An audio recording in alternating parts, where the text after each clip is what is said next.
The girl who replaced her 60-year-old uncle as a driver accidentally met a millionaire CEO and changed her life forever. "Jade, I'm begging you," came the frail voice on the other end of the line, laced with desperation. "I can't lose my license or my job. I've got nothing else." 19-year-old Jade Carson took a shaky breath, phone pressed tight against her ear. It was close to midnight in her cramped studio apartment, the single overhead bulb flickering ominously. An overdue stack of bills lay scattered on the rickety coffee table, a glaring reminder of her own precarious finances. "Uncle Tom," she said, wrestling to keep her voice steady, "we'll figure something out. You're not going to lose everything." A ragged cough crackled through the phone. Tom Carson, at 60, had spent the better part of his life driving a taxi through the bustling streets of Westbridge City. He'd taken Jade in after her parents passed away, raising her with more love than resources. Now, he was out of commission with a severe back injury, a pile of medical bills, and a looming threat from the taxi company.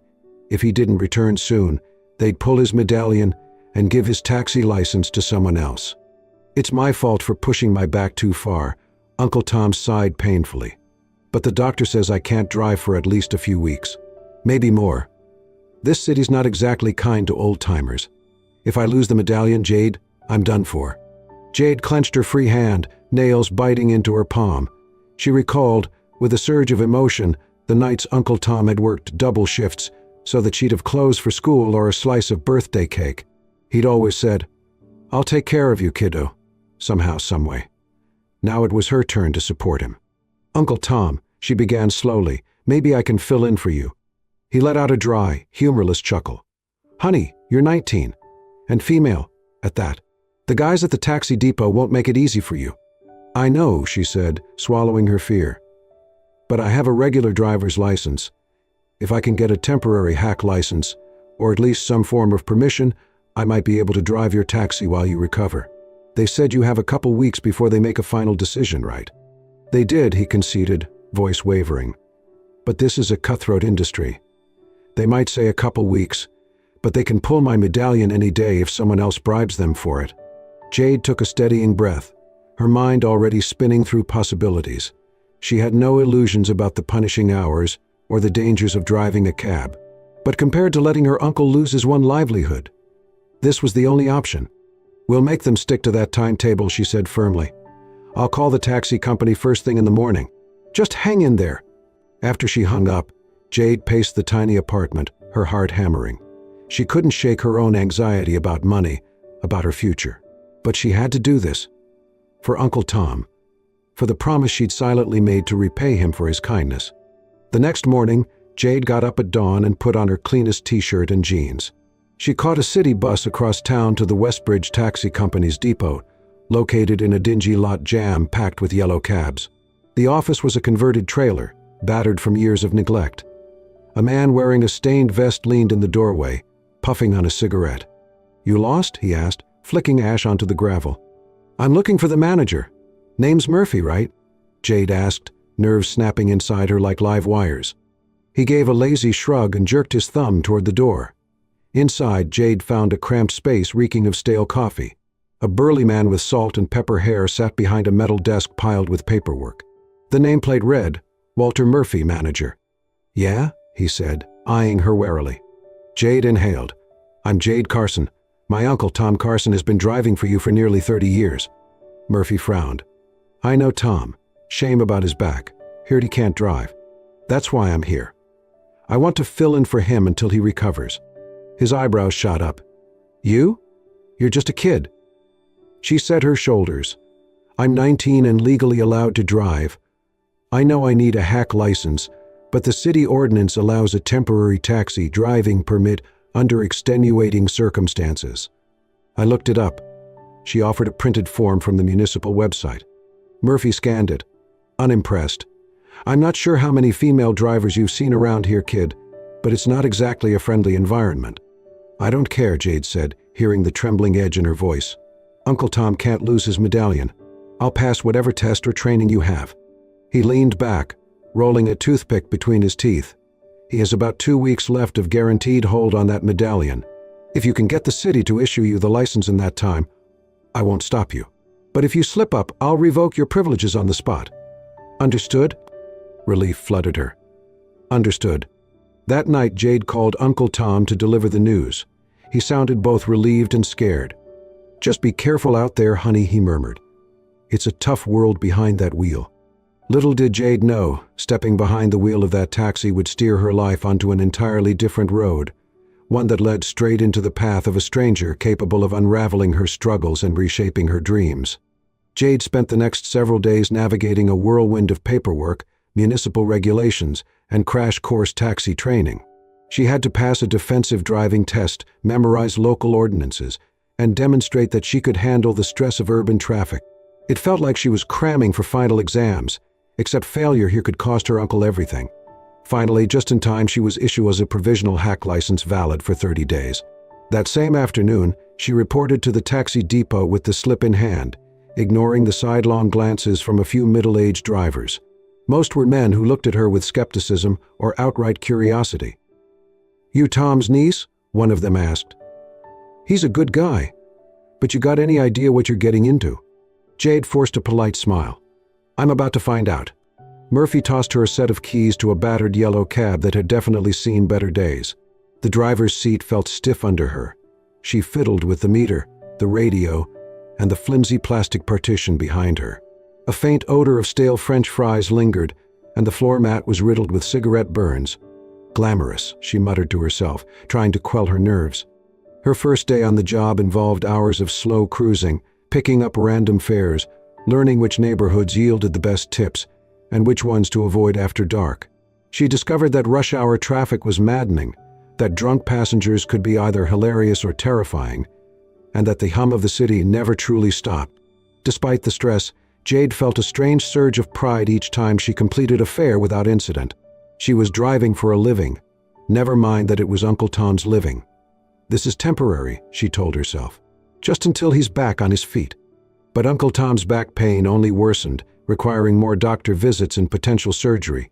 Jade found herself working longer hours, scrimping and saving to cover both her living expenses and a chunk of his mounting bills. She often ended her shifts exhausted, her eyes burning from constant vigilance. One afternoon, she'd just finished a grueling run when her phone buzzed with a text from Uncle Tom. "Doc says surgery is mandatory. No driving for months." "I'm so sorry, Jade." Her heart clenched. Months? She sank into the driver's seat, the city's noise blurring around her. If Uncle Tom was out for months, how long could she keep this up? Suddenly, her dispatcher's voice crackled over the radio. "Car 17, we got a pickup request at the Westbridge Private Airport. Priority passenger. You available?" Jade considered ignoring it. She was exhausted, sweaty, and hungry, yet priority fares paid well, and every dollar counted. She grabbed the radio. "Dispatch, this is car 17, I'm on it." When she arrived at the private terminal, surrounded by sleek black limousines and tinted SUVs, Jade's battered cab looked downright scruffy. She brushed her dark hair into a loose ponytail, trying to appear somewhat professional. Her passenger emerged from the terminal, a tall man in a crisp navy suit, carrying a leather briefcase. He exuded an aura of wealth and confidence. His short, neatly styled hair complemented sharp cheekbones and intense dark eyes. A man used to giving orders and having them followed.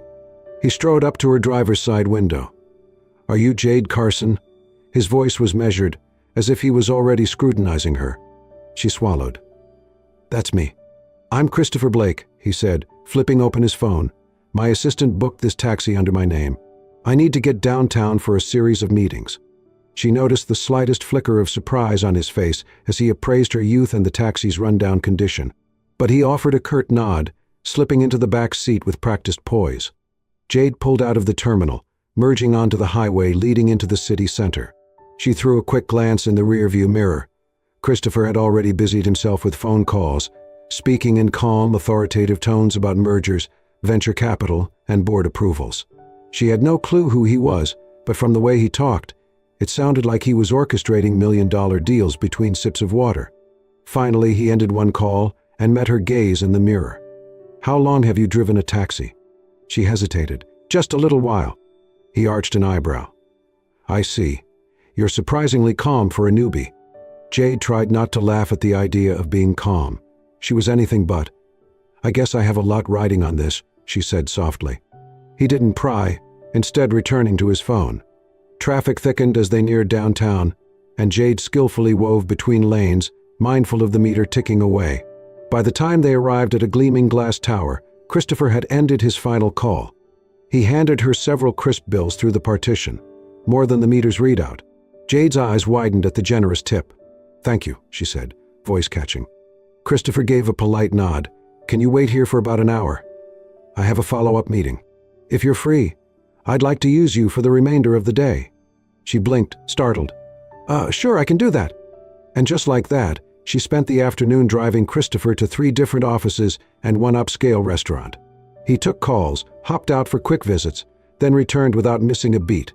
She kept the engine running, glancing at him in the mirror when he wasn't on the phone, wondering who this man was and why he carried himself like he owned half the city. When the final stop came, a boutique hotel in the city's financial district, Christopher opened the door but lingered. "Thank you, Jade. You're resourceful and punctual. I appreciate that."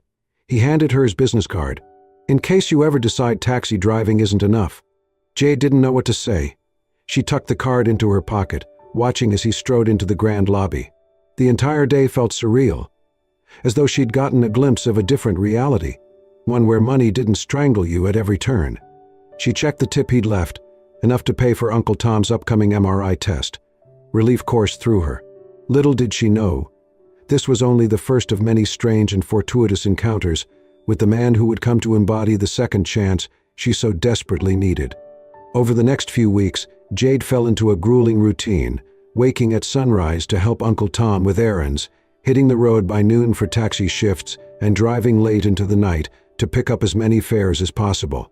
The city's bright lights often blurred into a continuous stream of motion, and Jade's only respite came in the form of quick naps in the driver's seat. Uncle Tom's back issues grew increasingly dire. A specialist confirmed that without spinal surgery, he risked permanent disability. Jade's small earnings barely covered her own rent, let alone the looming medical bills. Each time the phone rang with a new invoice, she felt her heart pound with dread. One rainy evening, her dispatcher called in a panic. "Car 17, we need you at the train station, East Platform.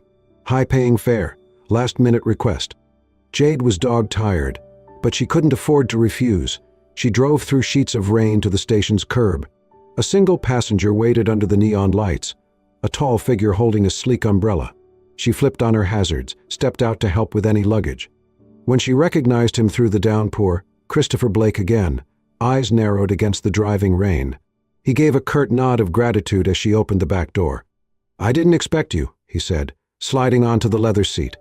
Jade offered a faint smile. "I guess I'm the only one crazy enough to drive in this storm." He chuckled, folding his umbrella. "I have a flight leaving from Westbridge International in 2 hours. Traffic's brutal. Think we'll make it?" Jade glanced at the deluge. "We'll do our best." For nearly an hour she navigated flooded streets, detouring around accidents and road closures. All the while, Christopher tapped out emails on his phone, occasionally casting an appraising look through the windshield. Jade gripped the wheel, white-knuckled, adrenaline fueling each careful turn. "We might just make it," she muttered, spotting the airport exit sign. Then, a flash of lightning illuminated a massive truck overturned ahead, blocking 2 lanes. Cars in front screeched to a stop, water sloshing over their tires. Jade's heart hammered. She had seconds to react before she slammed into the line of cars. She pressed the brakes and swerved onto the shoulder. The taxi skidded, hydroplaning across a slick patch of oil. She let out a choked gasp, fighting the wheel as they slid within inches of a guardrail. Finally, the tires caught traction. The taxi lurched to a halt with a squeal. Jade's chest rose and fell in rapid bursts, pulse pounding in her ears. Christopher exhaled slowly in the back seat. "Impressive reflexes," he said, voice calm despite the harrowing near miss. Jade swallowed hard. Sorry, that was close." "Don't apologize. You saved us from a nasty collision." Shaken, Jade watched as emergency responders arrived to clear the overturned truck. By the time the road reopened, Christopher had missed his flight. He quietly rebooked another on his phone, then asked her to take him to a nearby hotel. When they finally reached the hotel, Jade leaned her forehead against the steering wheel, relief and exhaustion mingling in the aftermath of adrenaline. "You okay?" Christopher asked, no trace of impatience in his tone. She forced a laugh. "I think I just aged 5 years." He reached through the partition, and set a business card with a different logo on the dashboard. "Thank you, Jade. Seriously. If you need a real job, one that doesn't involve risking your life on wet roads, call me." She stared at the card. This one wasn't just his name. It read Blake Innovations, Christopher Blake, CEO. Her chest tightened. A CEO. Well, that explains the fancy suit and huge tips. Too weary to think straight, she only managed a polite nod. Once he disappeared into the hotel, she slid the card into the glove compartment, uncertain if she'd ever be bold enough to use it. Jade's financial woes compounded. Uncle Tom's surgery was scheduled. His insurance covered only part of the procedure. She owed her landlord 2 months back rent. Bill collectors called daily. She spent every waking hour behind the wheel, chasing fares until her eyes burned from exhaustion. One crisp afternoon, she had just dropped off a passenger in a posh commercial district when her phone buzzed with a landlord's ultimatum: pay within 7 days or eviction proceedings begin. Heart-hammering, Jade tried to collect herself. She still had half a day's shift ahead. But how could she concentrate on fares when she was on the brink of homelessness? Leaning against the steering wheel, she wrestled with a wave of despair. Then, as if summoned by fate, the dispatcher's voice rang out. "Car 17, we have a specific request for Jade Carson. A Mr. Blake wants a pickup at Hamilton Towers." Jade's breath caught. Christopher again. She remembered his second business card. Her pride balked at the idea of revealing her dire circumstances to him, but her survival instinct told her not to pass up a high-paying fare. She accepted the call, driving to the upscale Hamilton Towers, a glass edifice that practically screamed affluence. Sure enough, Christopher waited in the lobby, tapping on his phone. As she parked, he stepped out, appearing slightly harried. He settled in the back seat, discarding his usual suit jacket beside him. "Thanks for coming on short notice. My driver's out of town, and you're the only person I trust to navigate midday traffic without losing time." Jade forced a smile, happy to help. They pulled away from the curb, merging with the sea of cars. Christopher rattled off 3 meeting locations, all scattered across the city. He paused, catching her exhausted expression in the rearview mirror. "You don't look well, Jade." "Everything okay?" She hesitated, not wanting to burden him, but a painful pang of desperation twisted her gut. "I'm just dealing with some family stuff and money problems," she admitted. He studied her carefully. "Is there anything I can do?" She forced a small laugh. "I don't think so. Unless you can magically pay rent for me and get my uncle's back surgery covered." A hush filled the taxi. She regretted her flippant remark, but her frustration bubbled close to the surface. "Let me know if you change your mind," he said gently. Then he resumed tapping on his phone, giving her the space to breathe. For the rest of the drive, Jade fought off the knot in her throat. This was the second time Christopher had hinted at helping her. Could it really be that easy? Wealthy CEOs didn't just hand out money, did they? After a whirlwind of pickups and drop-offs, she parked outside an elegant restaurant. Christopher beckoned her to join him for lunch on him. Initially she refused, but her stomach growled audibly. He insisted. Inside, crystal chandeliers sparkled over white linen tables. Jade felt painfully out of place, but Christopher made her feel more comfortable by discussing neutral topics: her driving challenges, the best coffee spots in town, random city gossip. Midway through the meal, he set down his fork. "Jade, I want you to consider something. I've been watching how you handle pressure, your resourcefulness, your grit. I could use someone like you on my team, officially." She blinked. "You mean a job at Blake Innovations?" He nodded. "An entry-level position, perhaps in logistics or operations. You'd earn more than what you make driving a taxi, and you'd have a real path to career growth. I can't promise it'll solve all your problems immediately, but it could be a big step up." Emotions warred within her: hope, fear, skepticism. "I'm not sure I have the qualifications." "I value potential," Christopher said, not just resumes. "Think it over. If you say yes, I'll help you sort out the taxi medallion issue for your uncle. We can speak with the company and see if they can preserve it under medical leave so he doesn't lose everything." Jade felt tears prick her eyes right there in the fancy restaurant. She had been drowning, and here was a lifeline. But she also knew how the world could be. Sometimes a lifeline came with strings attached. "Why?" she asked, voice trembling. "Why are you offering this?" His gaze was level. "I used to be like you, struggling, hungry for a break. Someone saw my ambition and took a chance on me. I'm returning the favor." Jade inhaled, her heart pounding. She glanced at her phone to see a missed call from Uncle Tom's doctor. Could I really walk away from the taxi right now? Could I handle a new job and still pay for Uncle Tom's care? She bit her lip. I need time to think. Christopher nodded without pressing. Of course. My door's open. Just don't wait too long. Opportunities have a way of slipping past when we hesitate. She managed a nod, her thoughts swirling. Is he offering me a real job? Or pity? The day progressed with more stops, more silent tension. Finally, near dusk, they approached the final location, a luxurious penthouse building overlooking the city skyline. Christopher asked Jade to park in an underground garage. As she did, he placed a folder on the passenger seat. Inside were documents describing a logistics internship at Blake Innovations, requirements, benefits, training schedules, a modest but stable salary. Jade's hands shook. That's for you, Christopher said softly. No obligation. If you want it, it's yours. If not, I understand. Tears prickled Jade's eyes. But I don't have a degree, or time to go to classes. And what about Uncle Tom's taxi medallion? If I don't drive, he loses it. He exhaled. I've done some research. There's a clause allowing a medallion holder to keep it under extended medical leave, provided they apply before the initial provisional period ends. I can help push that paperwork through. She stared at him, disbelief washing over her. Why? She whispered. You barely know me. Christopher gave a gentle shrug. Someone once saw potential in me when I was at rock bottom. I'm paying it forward, and I like your determination. If you succeed, I gain a talented employee. If not, at least I tried. It felt like stepping off a cliff, but Jade nodded shakily. Okay, she whispered, tears threatening to spill. I'll do it. Uncle Tom's relief was palpable when Jade told him the plan. Focus on your new job, kiddo, he said, voice cracking with pride. If that man can save my medallion, I won't lose my livelihood, and you won't lose yourself in that taxi seat. They processed the medallion paperwork with the city. Christopher used his connections to expedite approvals. Murphy, the taxi manager, let Jade walk away with no hard feelings. He even wished her luck. The next day she returned the taxi keys for good, feeling an odd pang of nostalgia for the battered cab. Jade walked into Blake Innovations headquarters, an architectural marvel of steel and glass. Clutching her new ID badge, she stepped into the elevator, nerves fluttering. She wore a simple blouse and skirt, courtesy of a local thrift store, but she carried herself with a fresh sense of possibility.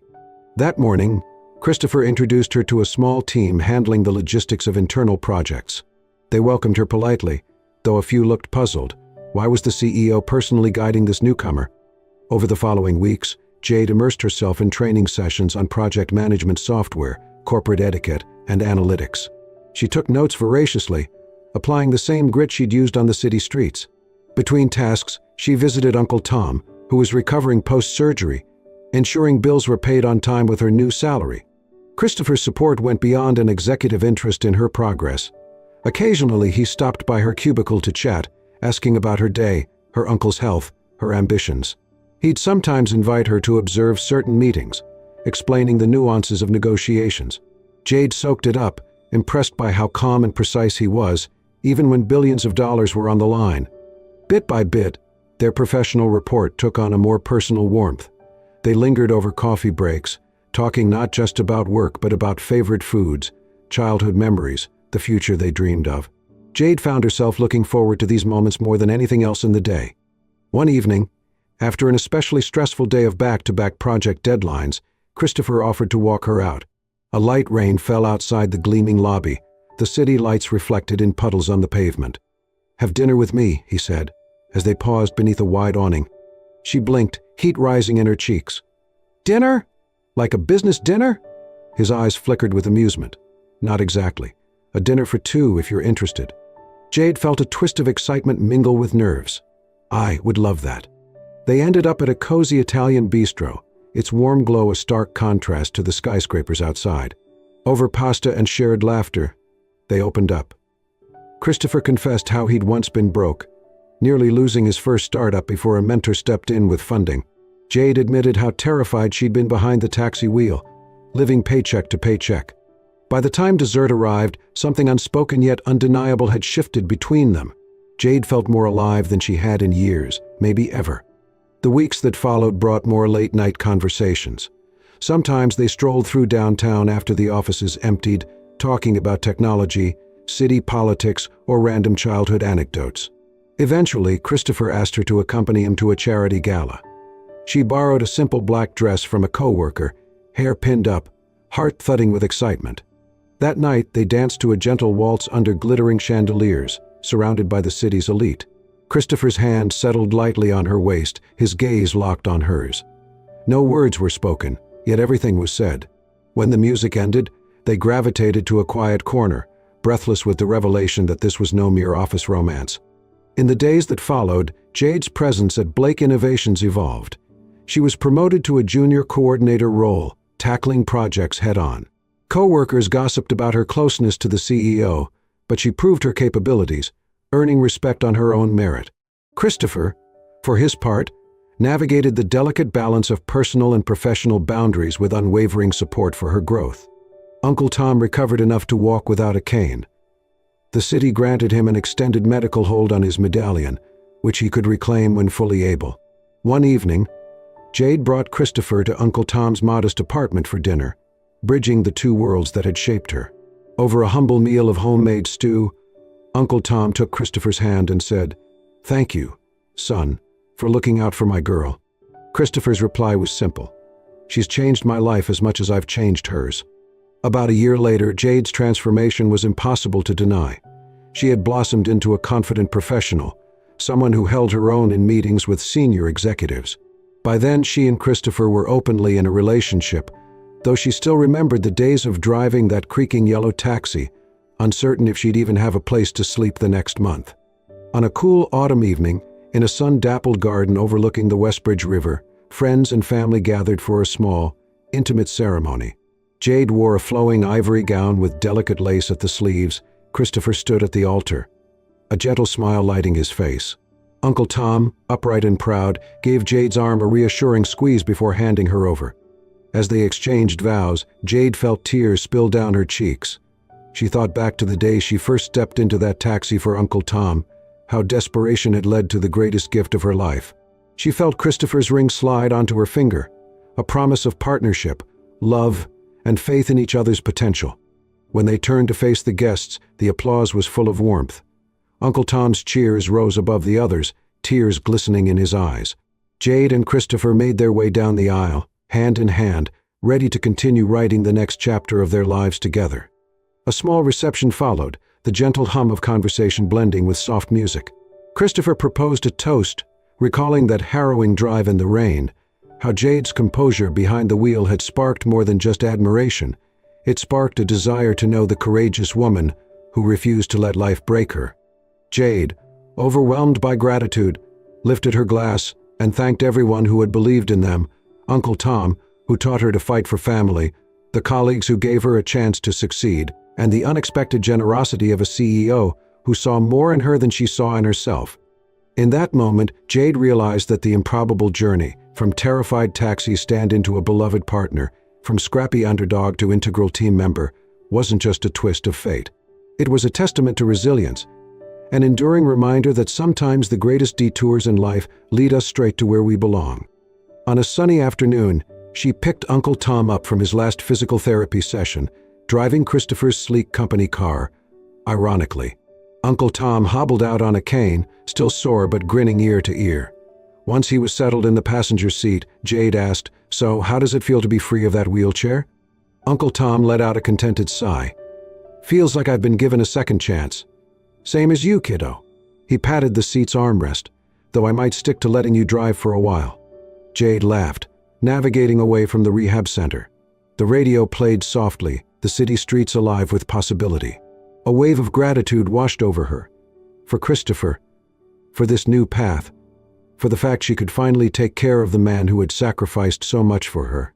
Because when she'd started that taxi route, it was out of desperation and love. She never dreamed she'd stumble into a CEO who'd see potential in a girl with no formal education, no fancy degree, and no safety net. Yet life has a way of surprising those who refuse to give up. As Uncle Tom dozed in the seat beside her, Jade vowed never to forget where she came from, or the moment she'd nearly crashed in a rainstorm with Christopher in the back seat.